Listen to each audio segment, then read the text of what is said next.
We've gotten a few more details about the Halo roadmap and what we can expect over the next 6 months of Halo Infinite. Yes, 6 months. Let's dive right in.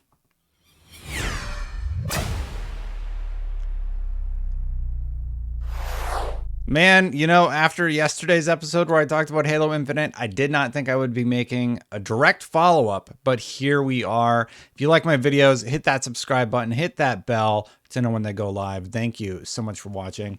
So yesterday we talked about some of the new modes coming to Halo Infinite and the reaction to those. We know that King of the Hill is going to be making a comeback. We know that there's going to be a mode called Last Spartan Standing, and there's also going to be a version of Control. I can't remember the name of it off the top of my head, but we'll see it here in 2 seconds in the trailer. So some classic modes, land grab. It's Destiny's Control, basically, but the points will move around the map. Anyway, so all of this news comes out yesterday, and then we get this massive update from the developer, right? And basically, there's two elephants in the room that we need to talk about right now. The first being that campaign co-op has now been delayed until August, and it actually says it's targeted for August. So that doesn't even mean that it will necessarily hit that targeted date. And yeah, it could slip even further out. Let me just bring up the roadmap for you if you haven't seen it yet. So basically you have network co-op. Late August target. So that's going to be the end of August. And then the Forge open beta, that is a September target. So again, it could slip out. But on the bright side with Forge, it's entering open beta in September. They say it's a target date, but it seems that one seems more concrete because they're talking about it a little bit more.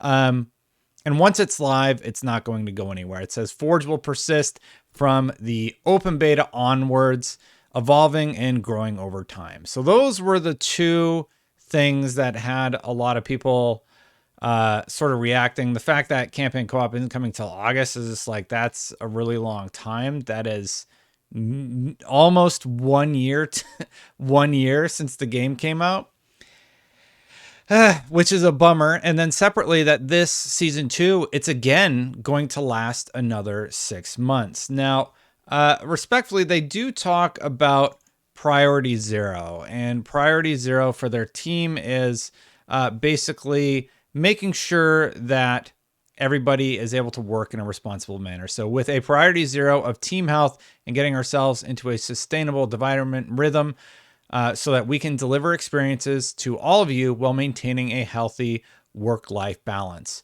I greatly respect that this is one of their North Stars when it comes to game development. And I do appreciate that they're taking the team's health into consideration. I do feel like with only 2 maps coming, that they might need to beef up on their map designer team. I don't know what that team will be called, but we've gotten a sneak peek at 2 of the maps previously. I am excited for them and interested to play on them, but it just feels like it's the problem with the Halo playlist, for example, is that you start playing the same map so often that it just feels like you're not getting a ton of variety. And a lot of those maps are big team battle maps. So if you're playing on smaller maps regularly, you're getting fewer options. Like you're not going to get a big team battle map if you're playing, certain game modes. So it feels like there's less in the game. So 2 maps is great. I don't know how much that's going to impact that feeling of, oh, okay, well, I've just been getting the same maps over and over and over again. There was one smaller thing that I saw as a big positive, and that was that there's going to be a seasonal storyline. I don't know what this entails, but if we go back over to let me find that part here. If we go back over to the blog post, we can actually see that they talk about the seasonal storyline, and this has me quite excited. They say, we have a lot more to share. See if this website's weird, so this is as big as I can make it.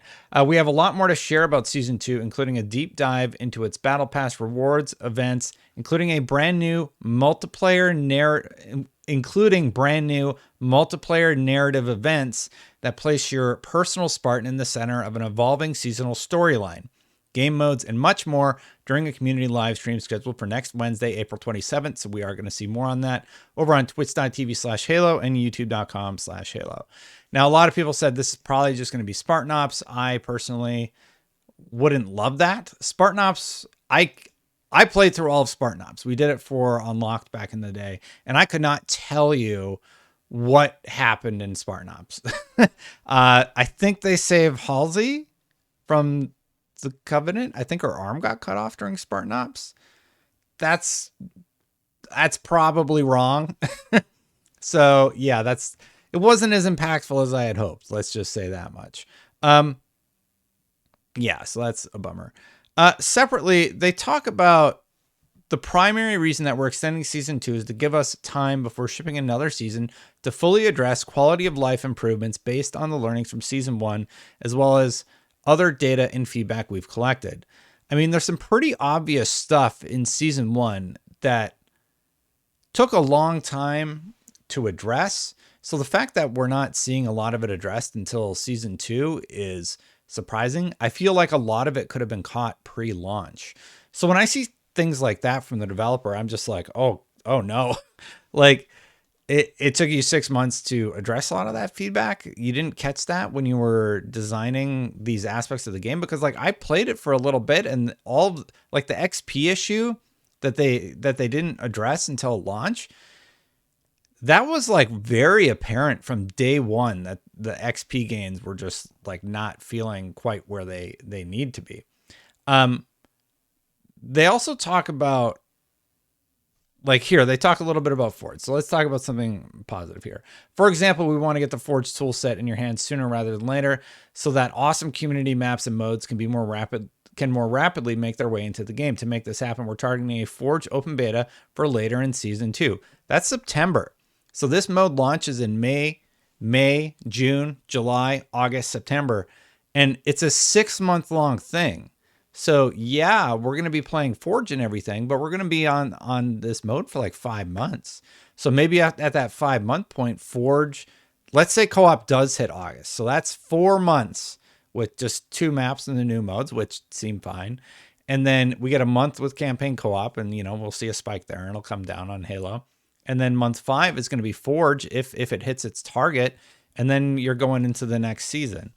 It just seems really, really, really sparse and really spaced out when you look at it. One of the other things that I was a little confused on was this quality of life note that they had.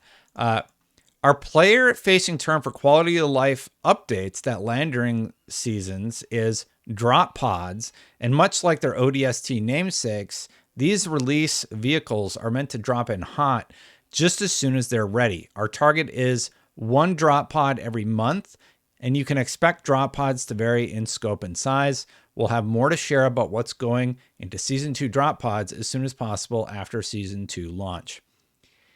I'm a little confused about this. So does this mean that once a month we're going to get a quality of life update? It must not include game-breaking bugs or anything like that. It seems really strange to me. I feel like quality of life updates should be made not necessarily on a schedule of monthly, because some months you're just like, okay, well, there's nothing to adjust really. So we just left it alone, or the effect of it will be very small. And there's going to be other months where, yeah, maybe you need to do a few of them during the month, like stuff that needs to be addressed really quickly. So I would like to know more about drop pods. I would imagine if you were sitting down with a developer and asking them, like, what does that mean? Like, oh yeah, we're still going to like fix it when the mangler's like being crazy or whatever. So, yeah, so that one was weird. I am really excited about the seasonal storyline though. So to recap, we got a 6-month long season coming, right? So that's part 1. Let me bring up the roadmap again, and then we'll do the recap.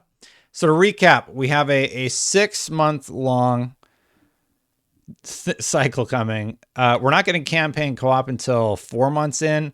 That's if it hits its target. and we're getting Forge at 5 months in if it hits its target. I'm interested in the new modes, Catalyst, Arena, and Breaker Big Team Battle. So we have one Big Team Battle map coming, and we have one Arena map coming. So one more map added to the rotation of the playlist of your choice. There's a new Battle Pass. Yes, there's new modes.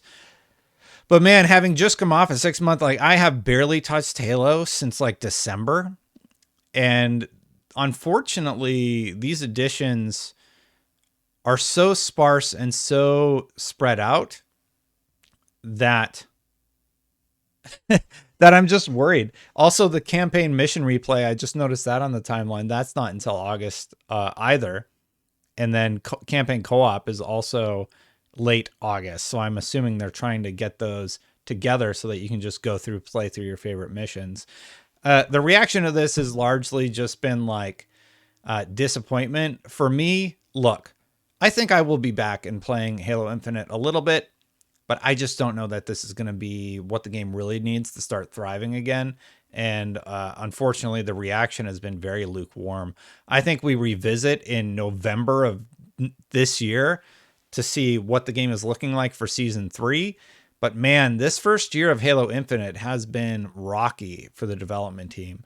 Hopefully they end up finding their stride. I'm not sure why it happened in this way, but my reaction to it is I'm hopeful. I'm still hopeful about a lot of the things that are coming, especially the multiplayer narrative. I really hope it's not just Spartan Ops again, but I'm hopeful about this. Halo means a lot to me, so hopefully that storytelling and the multiplayer aspect is going to be fun, and hopefully we do get some story DLC next year once they have like the core stuff in the game, like campaign co-op and Forge.